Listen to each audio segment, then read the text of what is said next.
Bonjour à tous et bienvenue dans ce deuxième podcast où nous allons aborder le thème indépendant, lancez votre activité avec un business plan bien rodé.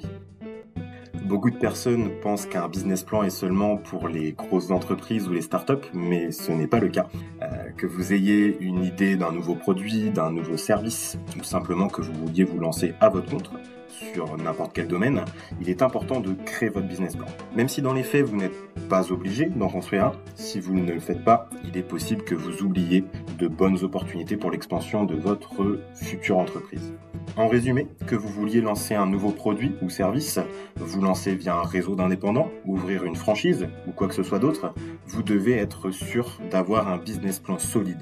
Et aujourd'hui, je suis là pour vous donner quelques conseils. Je m'appelle Romain, je suis business développeur et c'est moi qui anime ce deuxième podcast réalisé par Slash Intérim, le premier réseau de recruteurs indépendants dans le travail temporaire. C'est parti!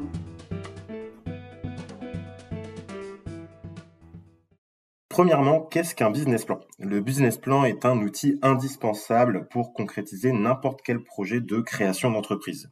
Il permet à n'importe quel futur entrepreneur de définir la stratégie et le plan d'action de son projet. C'est aussi un document qui pourra vous aider à trouver des potentiels investisseurs ou financeurs. Le podcast d'aujourd'hui vise donc à comprendre l'utilité d'un business plan et à apprendre comment le construire et le présenter d'une manière simple et efficace. Mais vous allez me dire, qu'est-ce qu'un business plan? C'est très simplement un document qui permet de définir la stratégie financière et commerciale de sa future entreprise et d'en fixer bien sûr les objectifs et les moyens afin de favoriser son développement. C'est en quelque sorte la maquette, le plan d'action de votre future entreprise. Mais à quoi va-t-il vous servir? Premièrement, à vérifier si votre projet est viable. Votre business plan va vous permettre donc de déterminer la pertinence de votre projet d'un point de vue stratégique et financier. Ce business plan est comme un filtre. À travers lui, vous affinez vos idées, vous planifiez et chiffrez vos actions. Ainsi, il est nécessaire pour vous de réaliser une étude de marché précise, adaptée à votre activité et à votre zone géographique, déterminer l'équilibre financier entre ses futurs coûts et revenus, le business model en soi, et proposer des solutions, pourquoi pas, de financement. Deuxième chose, le business plan est également un outil qui va vous servir à rassurer et convaincre les potentiels partenaires, qu'ils soient commerciaux ou financiers. En effet, pour être crédible, vous devez leur présenter un projet viable avec un plan financier bien défini qui confirme la future rentabilité de l'entreprise. De ce fait, il est fortement recommandé de le rédiger d'une manière méthodique, claire, convaincante, tout cela avec une présentation soignée. Ainsi, que ce soit pour obtenir des financements, un prêt à la banque ou même pour réaliser une levée de fonds, disposer d'un business plan est donc indispensable. De plus, il est important d'insister sur la valeur ajoutée de votre projet et donc de mettre en avant les atouts et les avantages afin de se démarquer et de retenir l'attention des différents interlocuteurs avec qui vous aurez pourquoi pas l'occasion d'échanger. Par exemple, plus les investisseurs ou financeurs seront convaincus de la viabilité et de la pérennité de votre projet, plus il sera facile de négocier des taux d'emprunt avantageux. En dernier point, votre business plan servira aussi à convaincre des potentiels futurs partenaires qui pourront travailler avec vous par la suite, que ce soit des fournisseurs, des franchiseurs et ainsi de suite. Mais alors, que contient-il?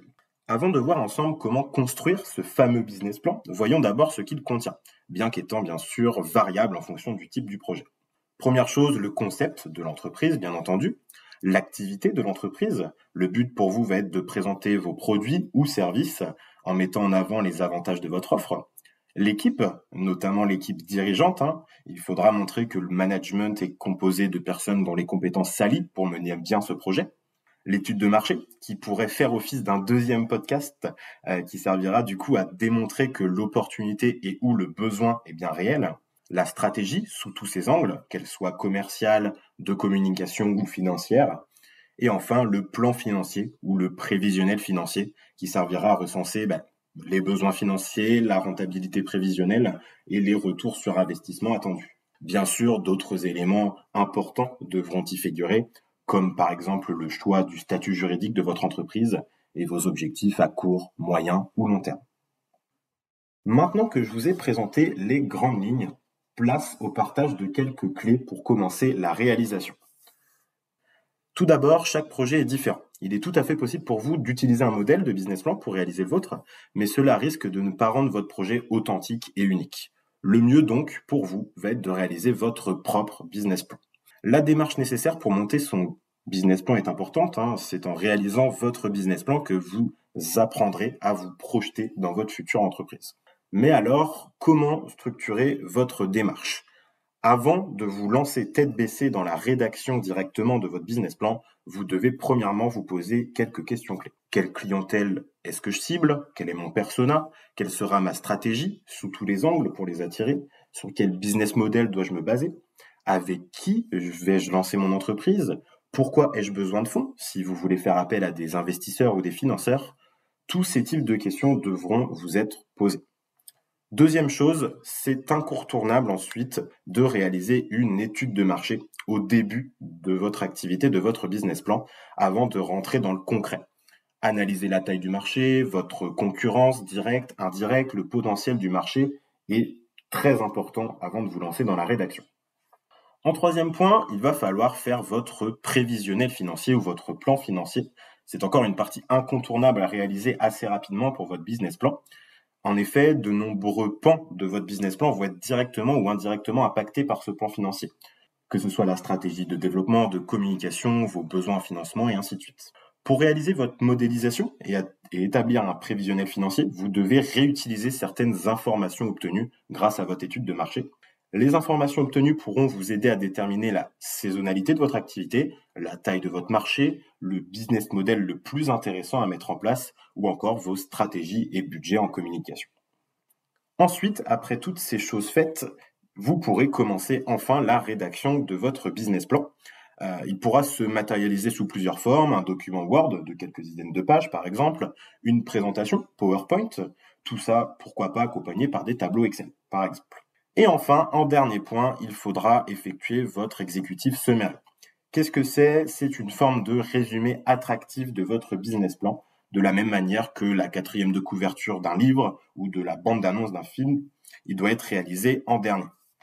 Pensez donc à ne pas dépasser 2 pages et à mettre en évidence les éléments les plus importants de votre business plan. Cette partie doit donc être très visuelle et attractive, car c'est elle qui donnera à votre interlocuteur l'envie ou non de vous rencontrer et d'en savoir davantage sur votre projet. Maintenant, pour conclure ce podcast, j'aimerais vous présenter rapidement l'accompagnement au business plan que nous proposons chez Slash Intérim pour tous nos futurs conseillers indépendants. À savoir, d'une part, qu'au lancement avec Slash Intérim, il n'est pas forcément nécessaire de rédiger un business plan de A à Z. Pourquoi? Car nous avons fait le choix chez Slash de donner l'opportunité à nos conseillers de s'appuyer sur toute notre expertise et notre accompagnement. En résumé, voici donc les différents points sur lesquels nous accompagnons nos conseillers en devenir. Première chose, un accompagnement sur la création d'entreprise et le choix du statut juridique. On va pouvoir mettre à disposition à tous nos conseillers de la documentation avec des mails récapitulatifs, des guides de lancement d'activité. Bien sûr, on va aussi pouvoir les accompagner en échangeant au quotidien, que ce soit en visio et au téléphone, en leur donnant toutes les clés en main pour le choix de leur statut ou les démarches de création d'entreprise. Et nous allons aussi pouvoir les mettre toutes et tous en relation avec des partenaires spécialisés comme la CCI, la Chambre de commerce et d'industrie. Deuxième point, un accompagnement sur les aides financières, ARE, ARCE, ACRE. On présentera toutes les clés financières d'aide au lancement d'activités et on pourra aussi mettre à disposition à nos conseillers de la mise en relation avec des partenaires tels que Pôle emploi pour les aider financièrement dans le lancement de leur activité. Troisième point, un accompagnement sur l'étude de marché, non obligatoire, mais nous pouvons parfois transmettre quelques chiffres clés sur le secteur géographique et économique de nos conseillers s'ils le souhaitent, afin qu'ils se projettent rapidement dans les opportunités de business. Et enfin, bien sûr, un accompagnement sur la partie financière et le prévisionnel financier. On va pouvoir démontrer et mettre à disposition une matrice Excel à tous nos conseillers, leur permettant d'effectuer des simulations financières, que ce soit en termes de commissions, de charges, de coûts, afin de regarder ensemble si le projet est viable ou non. Ainsi, même si le business plan n'est pas obligatoire chez Slash, nous le recommandons fortement. Que vous soyez hésitant ou sûr et certain de votre projet, n'est-il pas satisfaisant d'avoir toutes les clés détaillées au lancement pour être sûr de partir dans la bonne direction? Merci pour votre écoute et à bientôt pour de nouveaux podcasts Slash Intérim.